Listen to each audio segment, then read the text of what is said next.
The M4 is one of the most iconic rifles in Call of Duty, and in COD's current meta, it is absolute F-tier garbage. And that's just one of the surprises on this list. I am ranking every single assault rifle based on pure data and performance, and trust me, some of these placements are going to make people mad. Here's the ranking system we'll be using, from the meta-defining S tier all the way down to F tier for the garbage disposal. This is the definitive AR tier list for the current meta. Kicking us off is the Type 25. Now, this gun isn't up to the good tiers, despite receiving multiple buffs for a few reasons. It has a good time to kill in close and medium ranges, but that's where the praise stops.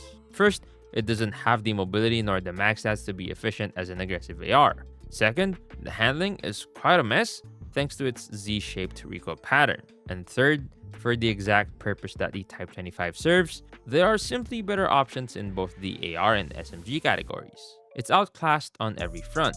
For those reasons, it's in D tier.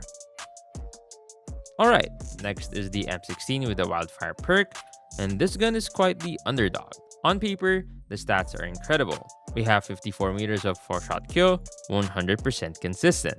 And yes, that means all leg shots. Obviously, with those range stats, you get the bad mobility that comes with it. No surprise there. But we also get good handling. Just kidding! The reality is, the recoil is S-shaped and the aim shake is basically awful. This makes the M16 meaningless compared to other long-range options because you can't hit what you're aiming at. It's a statistical monster that can be impossible to tame. For that reason, it's C tier. Moving on to the AK-117, one of the many typical flex ARs in the game. The stats are all there, around 750 RPM, roughly 30 meters of 4-shot kill range, and about 50 meters for a 5-shot kill. It's got decent mobility and a decent mag. So why isn't this an A or S tier weapon like most others in its class? Well, the recoil is random. And despite the free mythic skin that I'm guessing you all have, this random recoil just makes engagements painful past 25 to 30 meters. And below that range, it's obviously not the best option. It's a nearly great gun held back by its inconsistency. That's why it lands in B tier.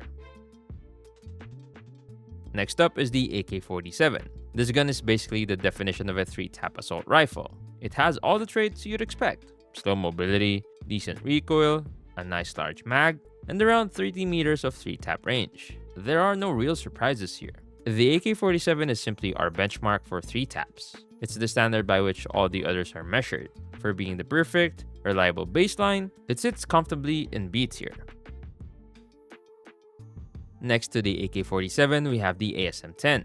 I describe this as simply a different approach to the 3-tap solution. Here's the trade-off.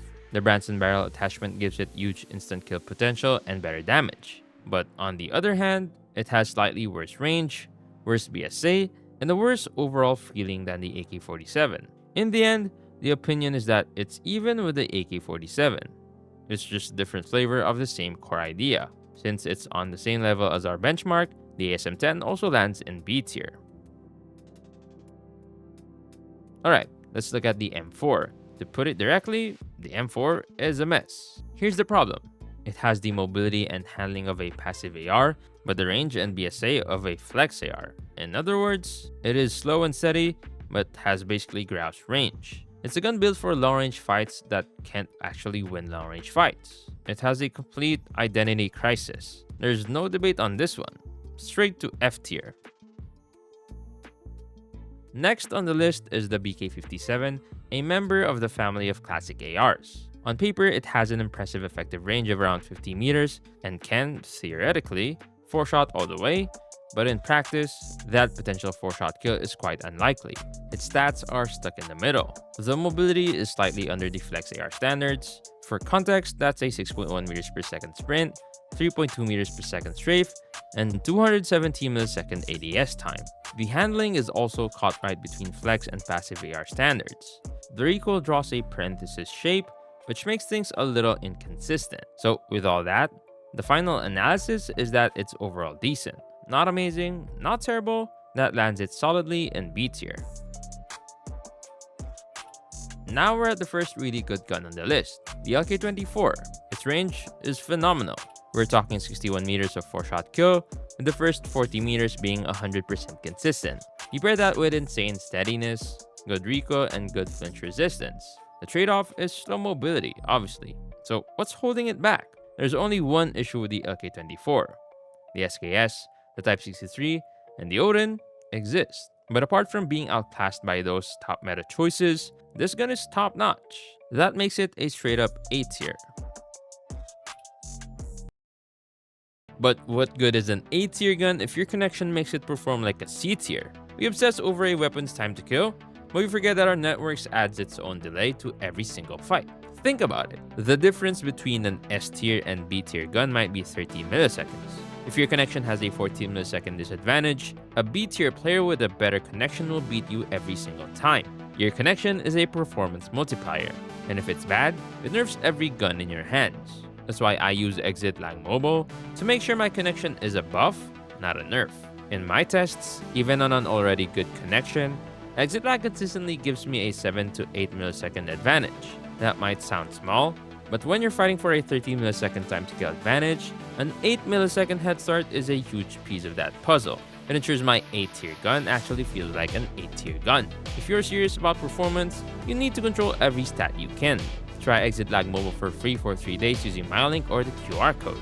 Use my code KITH for over 15% off. A huge thank you to ExitLag Mobile for sponsoring this tier list. Next up is the ICR-1. The simplest way to put it, it's basically a worse version of the M16. It does have better handling, and that's it. From here, it's all downhill.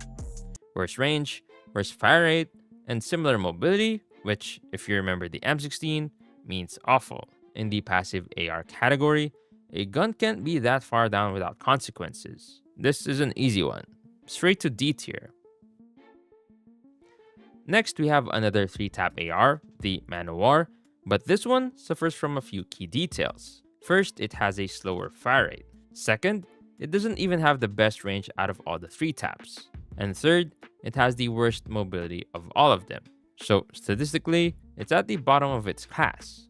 But here's the thing, despite all that, it's still a pleasant gun to play. That good feeling is just enough to keep it out of the dumpster. The Manowar lands in C tier.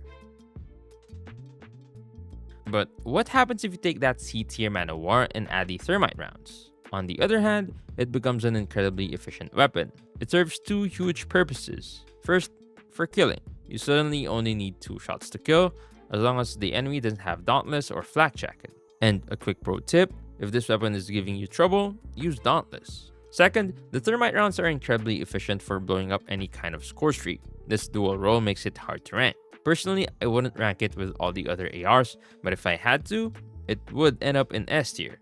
Because of that specialist nature, we'll place it in the A to S tier range. Next up, we have the sister weapon of the LK24, the KN44. Simply put, you trade off a little bit of handling for close range efficiency. What you get from that trade is better mobility and a better 3-shot kill potential, going up to 38 meters. It still maintains 58 meters of potential 4-shot kill, but the issue at that range, sadly, will be the recoil. It's a more aggressive variant of an already excellent gun. Nonetheless, it still deserves the same rank, A tier.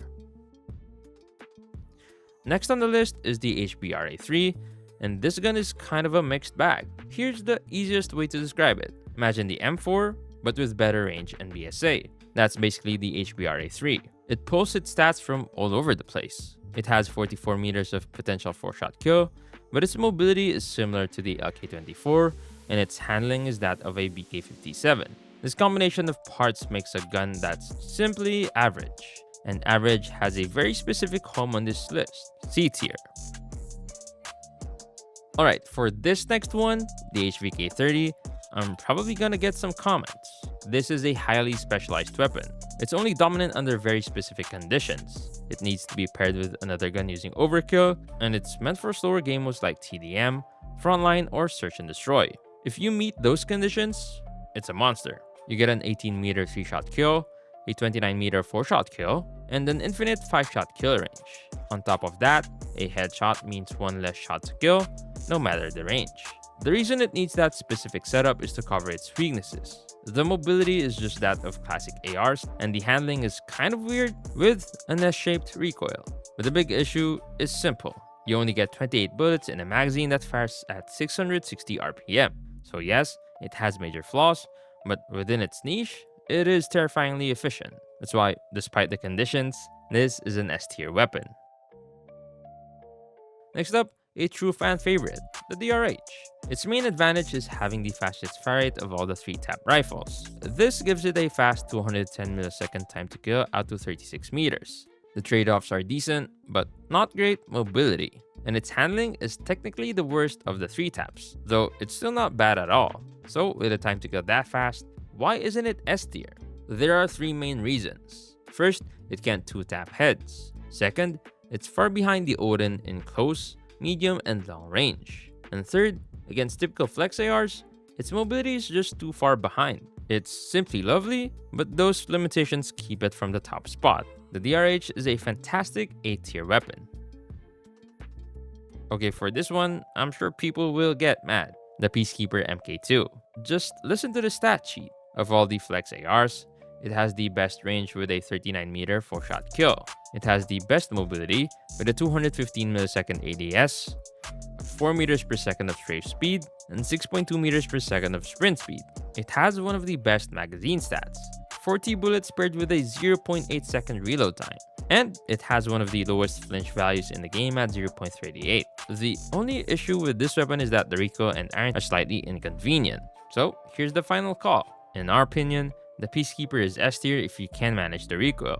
If you can't, it's an A tier weapon. Up next, the FR556.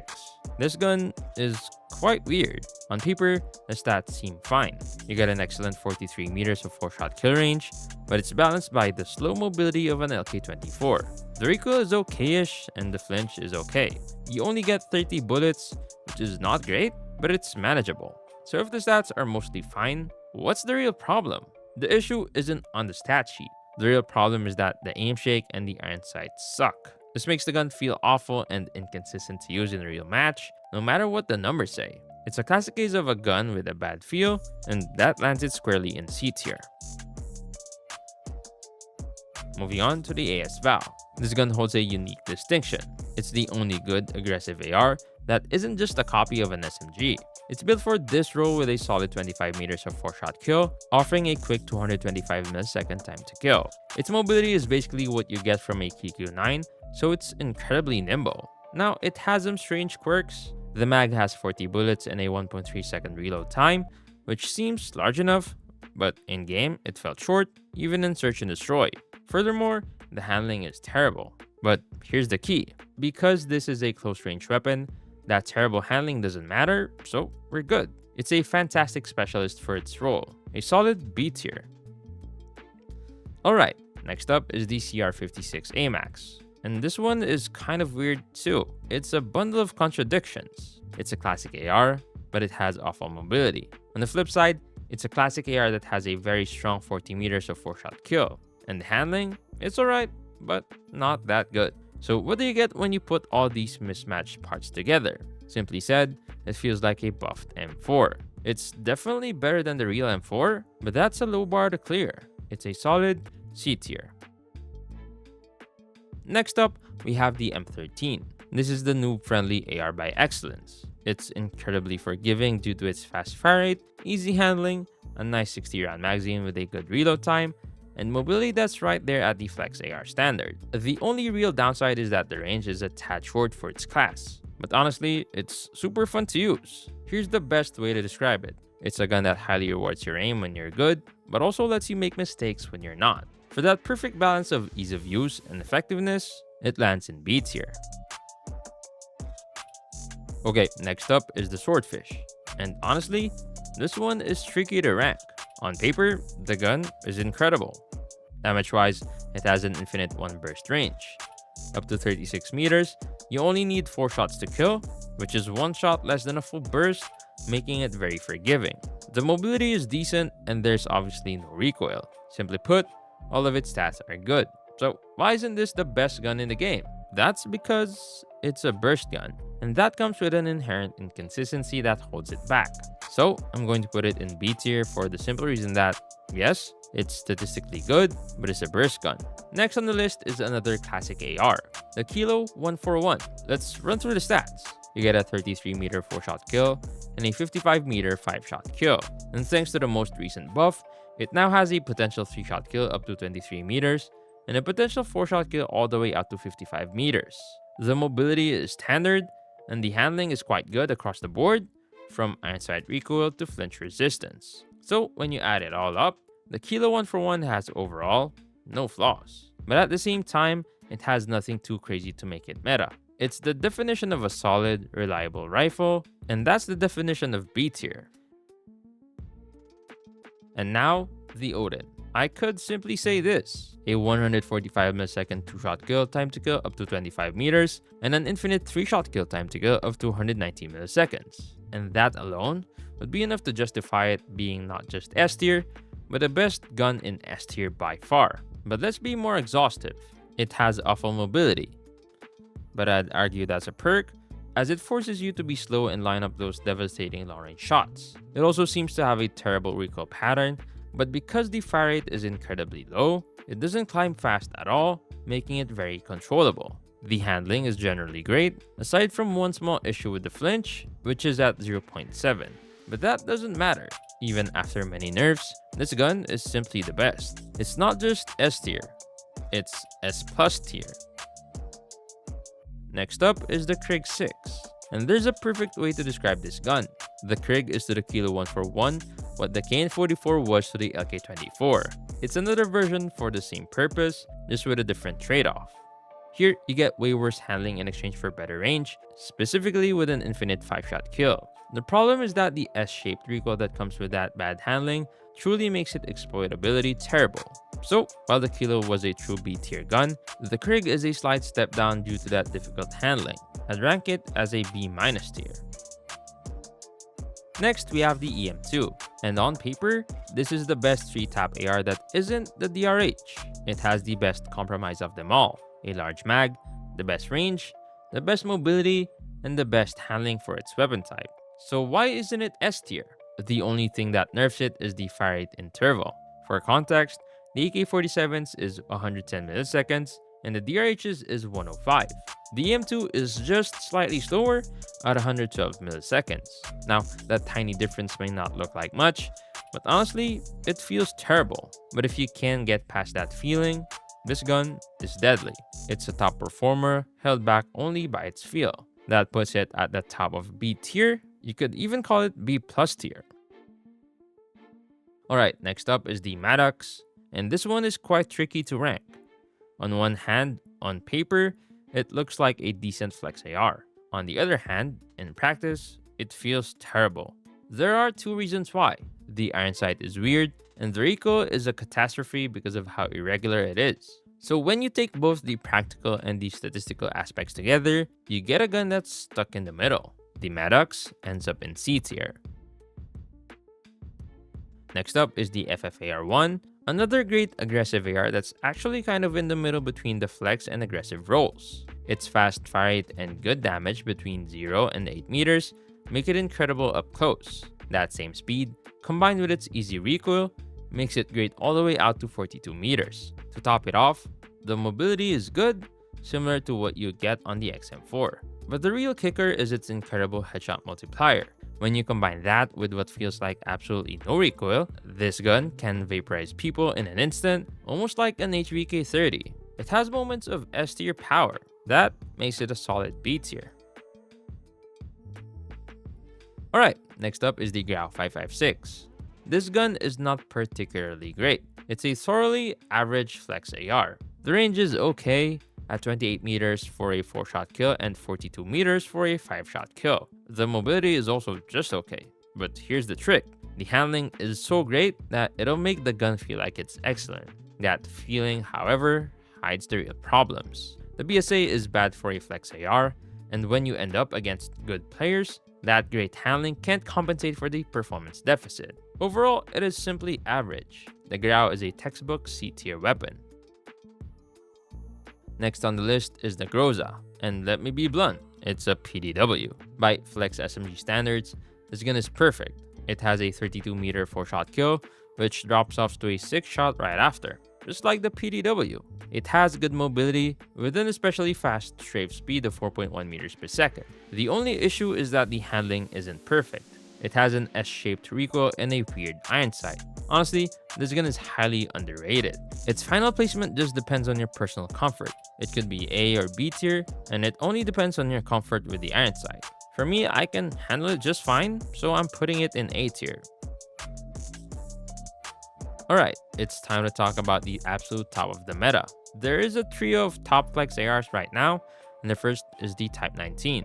Of the three, the Type 19 is the most passive, but it is also the most stable. Its stats are what you'd call decent range with a 31 meter 4-shot kill and a 43 meter 5-shot kill, and decent mobility, even if the 5.8 meters per second sprint speed could be a little better. So if its stats are just decent, what makes it top tier? It's the fact that the handling is so great and the gun is basically flawless. For its absolute stability and lack of any real weakness, it deserves nothing less than S tier. Next on the list is the BP50, and this one is quite a good one. Think of it as a hybrid. Mobility-wise, it's an SMG. Handling-wise, it's an LK24. And if that wasn't enough, the range is insane. We're talking an 18 meter 4-shot kill and a 40 meter 5-shot kill. With a fire rate of 950 RPM, that gives you a time to kill of under 250 milliseconds at 40 meters. You put all that together, and this is, in my opinion, the best aggressive AR we have in the game currently. A straight up A tier. Next up is the LAG-53. This gun suffers from two problems.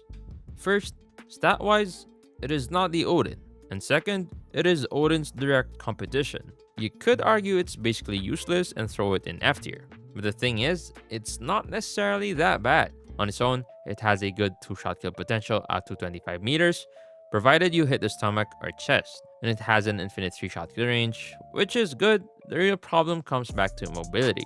Compared to the Odin, it is particularly slow.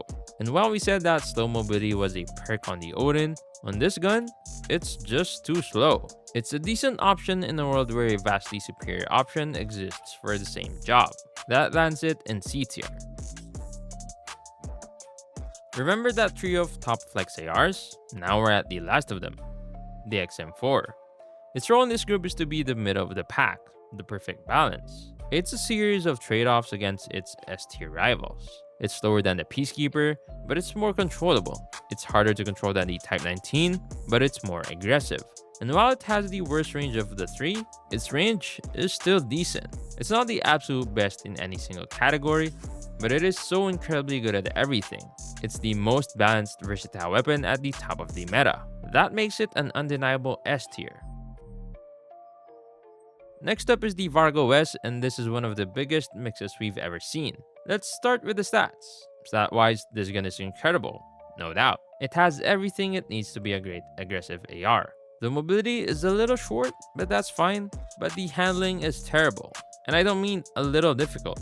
I mean the pre-buff Peacekeeper had better handling than this. So, even though the gun is technically okay on paper, it is so impossible to exploit that it's functionally useless. The Vargo S goes straight to D tier. And for our latest arrival, the RAM7 will take a little more time. Based on early leaks from the test server, this gun didn't look that good, but that was for one single reason. People weren't using the right attachments. Here's the actual performance. We're talking about a weapon with 857 RPM, or a 17 millisecond fire interval, with a mobility of a Type 19, more or less. Range-wise, you get a 22 meter 4-shot kill for a 210 millisecond time to kill, and then a 45 meter 5-shot kill for a 218 millisecond time to kill. Those stats aren't overpowered because they aren't.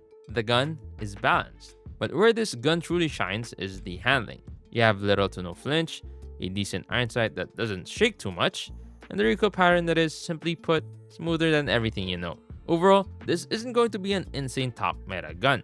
It's a perfect example of a gun where, even though the stats aren't insane, the effectiveness is so great it pushes it to the next level. For that reason, it earns a solid A tier.